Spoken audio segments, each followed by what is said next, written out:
நான் இன்னொரு 5 நிமிஷத்துல ஒரு பாத்திரத்தை சொல்றேங்க. எத்தனை பேருக்கு அந்த பாத்திரத்திலே உள்ளே இருக்கக்கூடிய அர்த்தம் புரிஞ்சிருக்குன்னு எனக்கு தெரியல.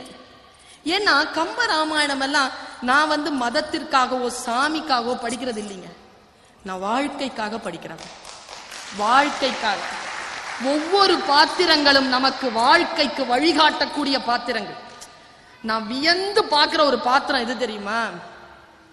பெண்ணா நான் ரொம்ப வியக்கிற பாத்திரம் மண்டோதரி. மண்டோதரிங்க அந்த ஒரு பெரிய ஆம்பளைக்கு பொண்டாட்டியா சேர்ந்தா. ஒரு தலை இருக்கிறவனுக்கு கல்யாணம் பண்ணாலே அவன் நடு ரோட்ல நிக்கிறா. இவனுக்கு 10 தலை. ஒரு அன்பான வார்த்தையும் பேசல. சீதை பத்தி என்னைக்கு அந்த கேட்ட நங்கைய அவன் மறக்கலையே, அன்னிலேருந்து அவன் புருஷன் அவன் கிட்ட இல்ல. ஆனா மண்டோதரி பாருங்களேன், இந்த இடத்துல நான் சொல்லி நிறுத்துறேன். கண்ணகி இருக்கால, அவ இந்த சின்ன பிள்ளை தானே. அவளுக்கும் 24 வயசு தாங்க. மதுரை எரிக்கும் போது புருஷன் இல்லாம போகும்போது, கல்யாணம் பண்ணும்போது 12 வயசு, 12 வயசுல போயிட்டான். 24 வயசுல தான் வந்தான். ஒரு 2 மாசம் கூட இல்ல, போயிட்டான். இவள் இதாங்க கண்ணகி. கண்ணகிக்கு எதுங்க கொடுத்துச்சு தைரியம்? பெட்பு. தன் கணவன் மீது வைத்திருந்த அந்த பெரு விருப்பம் இருக்குல்ல, அதாங்க தைரியம்.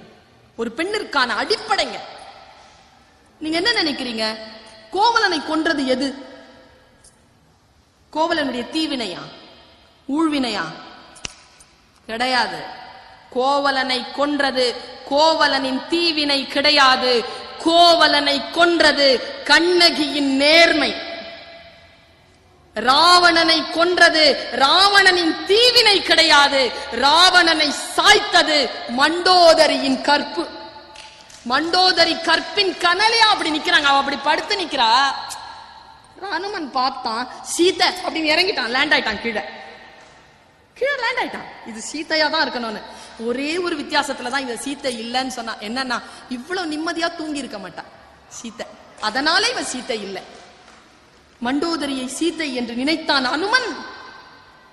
அந்த பெண்மைங்கிறது இந்த பாருங்களேன், எல்லாரும் சொல்லுவாங்க தாயா தாரமான்னு கேட்பாங்கல்ல. இந்த பெண்மையில 2 விதம் இருக்குங்க. அவ பல டைமென்ஷன் எடுத்துக்கிட்டே வருவா. அம்மா, மனைவி, மகள், தங்கை, தோழி, காதலி, இப்படி நிறைய முகங்கள் இருக்கு அவகிட்ட. என்ன கேட்டீங்கன்னா, எல்லா இடங்களிலும் ஒவ்வொரு சக்தி நிலை வேலை செஞ்சுக்கிட்டே இருக்கும். பெண்மையினுடைய உச்சம் வேலை செய்யற இடம் எது தெரியுமா? அந்த மனைவியா இருக்கிற அந்த தருணம் தான். ரொம்ப உச்சமான நிலை.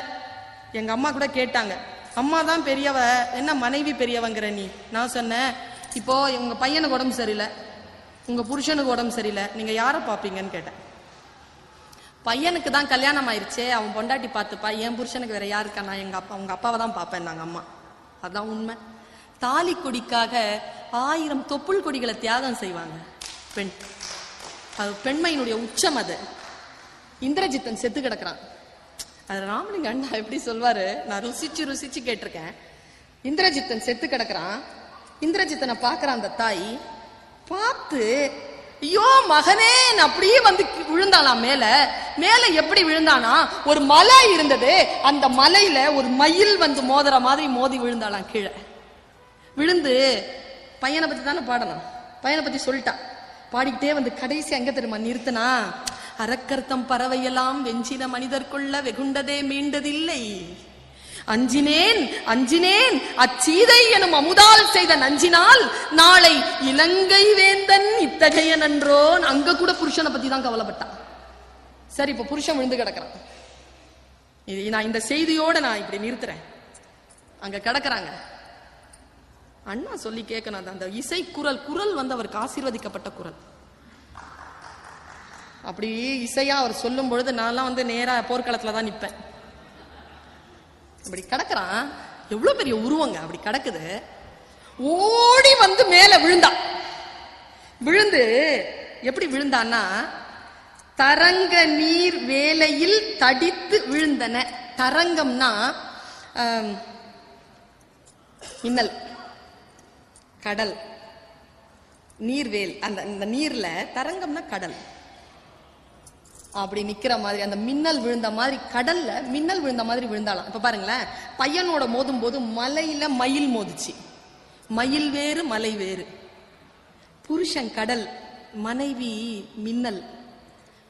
மின்னல் வேறு கடல் வேறு இல்ல. விழுந்த அப்புறமா ரெண்டும் ஒண்ணுதான். உள்ள அப்படியே விழுந்துட்டான், உள்ள போயிட்டு அப்படியே விழுந்துட்டான். விழுந்துட்டு கம்பன் எழுதுறாங்க பாட்டு. நீங்க இந்த 2 பாட்டு நீங்க படிச்சீங்கன்னா, உண்மையா படிச்சிட்டோம்னா ஆன்மாவிற்குள் ஒலிக்கும் மணி. விழுந்துட்டு அவ புலம்புறாளா, ஏங்கி விழுந்துட்டா, என்னென்னமோ கூப்பிடுறா.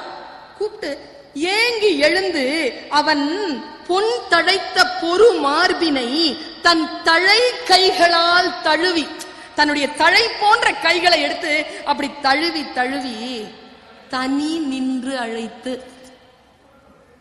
புருஷன் விழுந்திருக்கான், என்ன சொன்னாலும் எந்திரிக்க மாட்டேங்கிறான். என்ன சொன்னா எந்திரிப்பான் இவன்? என்னென்னமோ சொல்லி பார்த்துதான் எந்திரிக்க மாட்டேங்கிறான். தனிமையில் இருக்கின்ற பொழுது கணவனுக்கும் மனைவிக்கும் மட்டுமே தெரிந்த ஒரு சில விழிகள் இருக்குல்ல, மனைவி கணவனையும் கணவன் மனைவியையும் அழைத்துக் கொள்ளுகின்ற விழி. தனிமையில் தான் தன் கணவனை அழைக்கின்ற அந்த பெயர் சொல்லி அழைத்தாளாம்.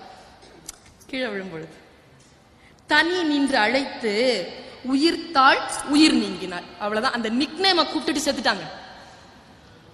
அவ புலம்புற அந்த பாடல்கள் எல்லாம் நீங்க படிச்சீங்கன்னா, அது ஒப்பாரிக்குன்னே கம்பனுக்கு தனி டாக்டரேட்டே கொடுக்கலாம். தனி அந்த ஒவ்வொரு ஒப்பாரியும் எடுத்தீங்கன்னா, அதுல அந்த மண்டோதரி சொல்றதை நீங்க எல்லாருமே கேட்டிருப்பீங்க, 10 ஆண்டுகளாக கேட்டுக்கொண்டிருக்கிறீர்கள். அவன் ரொம்ப அழகான ஒரு பாட்டு. அது பிரிச்சு பாத்தீங்கன்னா அப்படியே காட்சியா விரியும். வெள்ளெருக்கன் சடைமுடியான் வெற்பெடுத்த திருமேனி. அந்த வெள்ளெருக்கன் சடைமுடியானுடைய மலையை எடுத்த அந்த திருமேனி மேலும் கீழும் எள்ளிருக்கும் இடமின்றி உயிர் இருக்கும் இடம் நாடி இழைத்தவாரோ. ராமனுடைய அம்பு எல்லாத்தையும் தொலைச்சிருச்சான் போய். எப்படி எழுதுறான் பாருங்க. வெள்ளரிக்கன் சடைமுடியான் வெற்பெடுத்த திருமேனி மேலும் கீழும் எள்ளிருக்கும் இடமின்றி உயிர் இருக்கும் இடம் நாடி இழைத்தவாரோ. கள்ளிருக்கும் மலர் கூந்தல் ஜானகி. எனக்கு மலர் போயிருச்சு, என் மலர் போயிருச்சு, என் கூந்தல்ல இனி மலர் இல்லை. ஆனா ராமன் உயிரோட இருக்கிறான், சீதா உயிரோட இருக்கிறா. சீதைக்கு தலையில பூ வச்சுக்கிற அனுமதி உண்டு. அவன் அங்க புலம்புறா பாருங்க. கள்ளிருக்கும் மலர் கூந்தல் ஜானகியை மனச்சிறையில் கறந்த காதல் உள்ளிருக்கும் என நினைந்து உடற்புகுந்து தடவியதோ ஒருவன் வாழி. அப்படி போய் தேடிச்சா, என் புருஷனுடைய உயிரை தேடிச்சா, ஜானகியினுடைய ஆசை இங்க எங்க இருக்கு எங்க இருக்கு எங்க இருக்குன்னு தேடிச்சா. சொல்லிக்கிட்டே இது சொல்லிட்டு செத்து போயிட்டாங்க. நான் இங்க சொல்லி நிறைவு செய்கிறேன். இப்போ ராவணன் செத்துட்டான், மண்டோதரியும் செத்துட்டான். இப்ப கதை முடிஞ்சது. அடுத்தது மகுடாபிஷேகம். அவங்க போறாங்க. பெண்மையினுடைய உச்சமாக ஒரு விஷயம் ஆண்களுக்கும் பெண்களுக்குமாக இருக்கக்கூடிய இந்த அவைக்கு சொல்கிறேன். எவ்வளவுதான் ஆண் திணவெடுத்து வெளியில் சுற்றினாலும் கற்புக்கரசியான ஒரு பெண் வீட்டில் இருந்தால் அந்த ஆணினுடைய இறுதி அந்த பெண்ணினுடைய காலடியில் தான் வந்து விழும். இயற்கை இதை தவிர்த்து வேற வாய்ப்பையே தந்த இல்லை. பெண்மையினுடைய உச்சத்தை சொல்கிறேன். ராவணன் செத்து போயிட்டான், நீர்க்கடன் செய்கிறார்கள். கம்பன் ஒரு பாத்திரத்தை மிக சிறப்பான முறையில் படைத்து அந்த பாத்திரத்தின் உச்சத்திலே பெண்மையை வெற்றி பெற செய்திருக்கிறான் என்றால் அது மண்டோதரியின் பாத்திரம். மண்டோதரி கீழே விழுந்து கிடக்கிறாள். முதல்ல யாருக்கு தெரியுமா கிரியை பண்ணாங்க? ராவணனுக்கு பண்ணாங்களா மண்டோதரிக்கு பண்ணாங்களா? முதல்ல கிரியை பண்ணது, முதல்ல கொண்டு போய் புதைச்சது, முதல்ல கொண்டு போய் எரிச்சது மண்டோதரியத்தான். மண்டோதரிய புதைச்சிட்டாங்களா, எரிச்சிட்டாங்க. எரிச்சு அந்த இடம் இருக்கு. மக்களே, கணவன் இறந்த இடத்தில் மனைவியை எரிப்பதும் கணவன் இருக்கின்ற பொழுதே மனைவி போய் விழுந்து இறப்பதும் தான் மரபு இல்லையா? இங்க கம்பன் உச்ச நிலையில் எங்கே நின்று செலுத்துகிறான் பாருங்கள் பெண்மையினுடைய அந்த தன்மையை, அந்த சூட்சும கலையை.